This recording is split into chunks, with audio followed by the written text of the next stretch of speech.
Shalom, perkenalkan, nama saya Rini Lianti, saya mahasiswa Universitas Terbuka, program studi S1 PG PAUD. Pada kesempatan kali ini, saya akan mensimulasikan sandiwara boneka yang di dalamnya memuat pesan moral dan nilai agama. Saya berada di semester 6 dengan mata kuliah metode pengembangan dan nilai-nilai agama. Selamat menyaksikan. Cerita tentang penebang kayu dan kampaknya.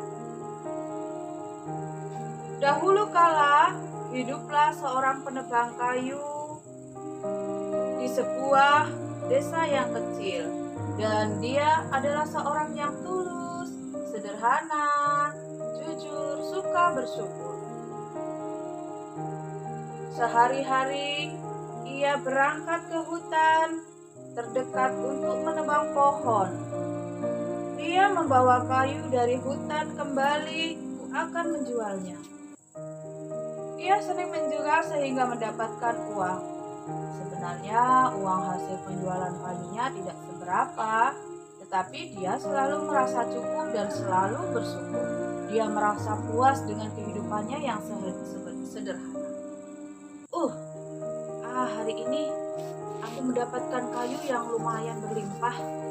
Hari ini aku akan menjual kayu ini untuk mendapatkan uang dan memberikannya untuk beras. Puji Tuhan, aku senang sekali hari ini. Tuhan masih berikan aku kesehatan agar aku bisa mencari kayu di hutan. Dengan kapakku yang sederhana ini, aku sudah sangat bersyukur. Haleluya. Suatu hari, penebang kayu sedang memotong kayu di dekat sungai.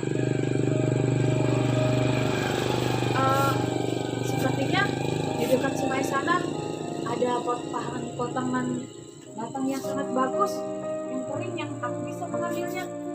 Pasti kayunya sangat banyak.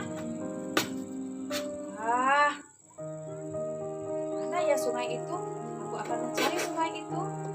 Pasti di dekat sana. Aku akan memotong kayu di dekat sana, dekat pinggir sungai itu.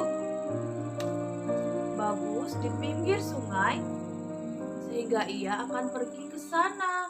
Dia akan menebang kayu di pinggir sungai dengan kapaknya. Dia tahu ada kayu kering, sehingga dia akan mendapat kayu yang banyak untuk dibawa pulang. Aku akan ke sungai. Aku akan mencari kayu. Wah, sepertinya di seberang sungai itu ada kayu yang kering, yang bagus. Aku pasti akan bisa mengambilnya. Bagaimana aku mengambilnya?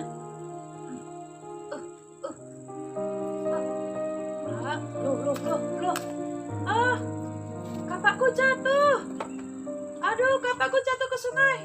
Oh Tuhan, apa yang bisa terjadi? Kalau kapakku jatuh ke sungai, aku tidak akan bisa makan. Kapak yang dipegangnya terlepas dari tangannya dan jatuh ke sungai. Sungai itu terlalu dalam, sedangkan dia tidak bisa berenang, bahkan tidak bisa berpikir untuk mengambilnya sendiri. Dia hanya memiliki satu kapak untuk bekerja, sehingga dia menjadi sangat khawatir memikirkan bagaimana ia akan mencari nafkah sekarang. Oh Tuhan, bagaimana ini? Aku begitu pusing. Aku khawatir, aku sedih. Bagaimana aku akan mendapatkan kapakku yang jatuh ke sungai ini? Bagaimana ya? Gimana ini? Dia sangat sedih sehingga akhirnya dia memutuskan untuk berdoa, memohon pertolongan dari Tuhan. Oh Tuhan, Engkau Maha Tahu Tuhan, aku hanya memiliki satu kapak itu saja. Aku tidak bisa bekerja, sedangkan airnya terlalu dalam bagiku. Apa yang bisa kuperbuat ya Tuhan? Oh Tuhan. Dia berdoa sangat tulus, sehingga Tuhan mengutus seorang malaikat untuk membantunya. Malaikat yang diutus Tuhan datang di hadapannya. Tiba-tiba,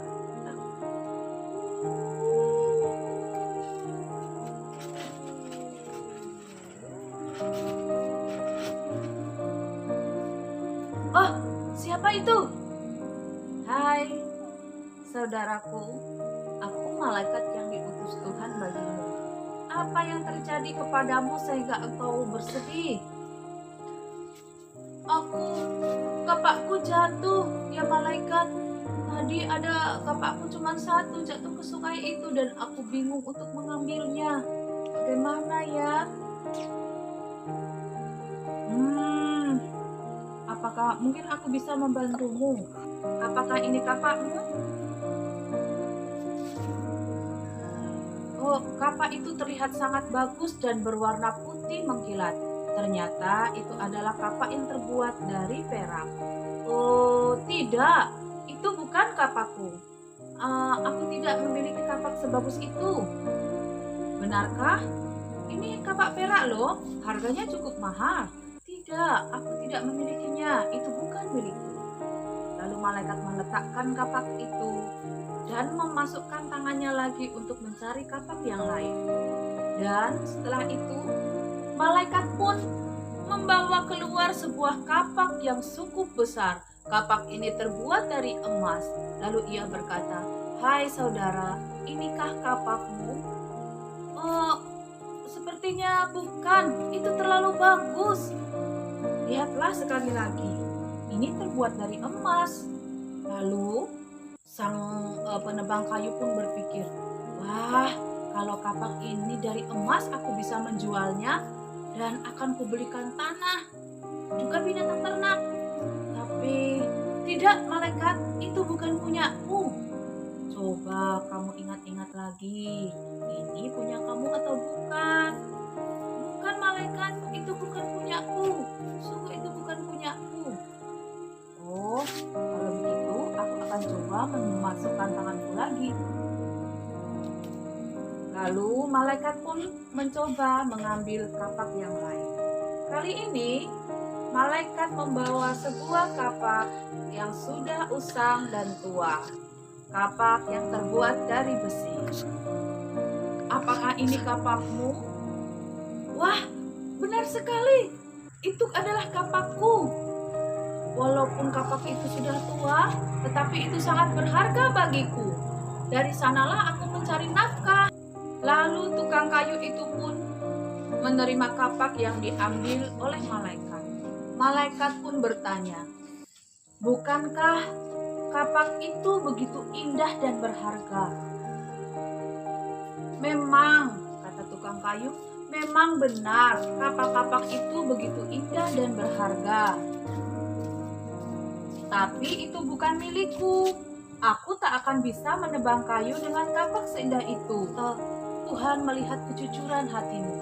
Dia ingin menghadiahkan kedua kapak ini, yaitu kapak perak dan kapak emas ini untukmu. Terimalah.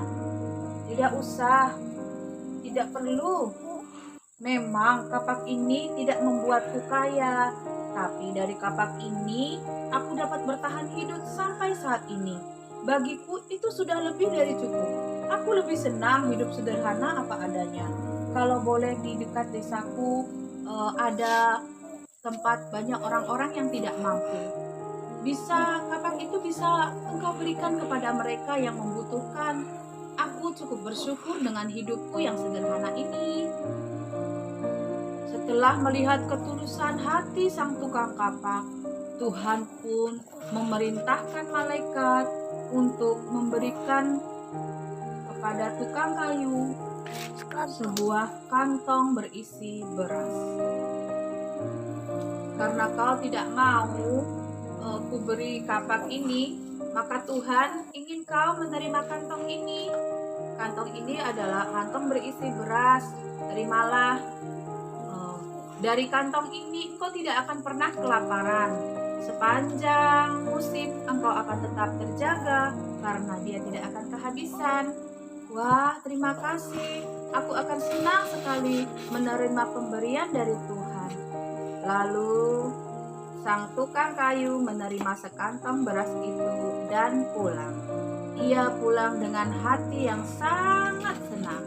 Ia bersyukur sampai saat ini ia masih menjaga hatinya agar tetap jujur dan selalu bersyukur. Demikianlah sandiwara boneka yang sudah saya mainkan. Dari dalam cerita yang tadi, kita dapat memetik pesan moral bahwa kehidupan tidak selamanya harus menjadi kaya dan selalu berdusta. Kita bisa menjadi orang yang selalu hidup jujur, karena jujur itu dihargai. Jujur itu sangat dihargai oleh Tuhan. Selain jujur, kita pun harus senantiasa bersyukur.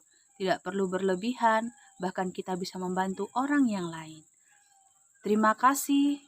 Shalom.